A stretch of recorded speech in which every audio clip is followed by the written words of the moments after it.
অনেক বড় ভূমিকা রাখবে। আমি তো জাস্ট এটা একটা আপনি বলতে পারেন পাইলট প্রজেক্টের মতো, যে আমরা একটা টুর্নামেন্ট তাড়াহুড়া করেছি এবং একটা বলতে গেলেন এটা সিজনও না আবার অফ সিজনও না, তো একটা রিস্ক নিয়ে টুর্নামেন্ট আমরা করেছি। তো এটা আপনার একটা দেশে যখন প্লেয়ার আপনি বের করতে চান, প্লেয়ারদেরকে কিন্তু আপনাকে অপরচুনিটি দিতে হবে খেলা এবং ভালো ফ্যাসিলিটিস দিতে হবে। তো আমরা যতটুকু পেরেছি আমরা করেছি, আমরা দিচ্ছি এবং ফিউচারে মনে করেন যে আমি একটা পথ খুলে দিলাম।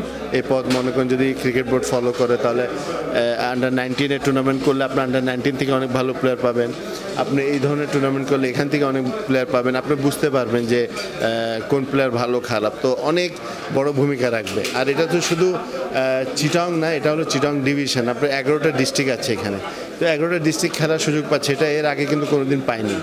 তো এখন এরা ওরা যদি পারফরমেন্স করতে পারে তো আপনার ওদেরও ভালো এবং চিটাংয়ের ডিভিশনের জন্য ভালো এবং বাংলাদেশ ক্রিকেটের জন্য ভালো।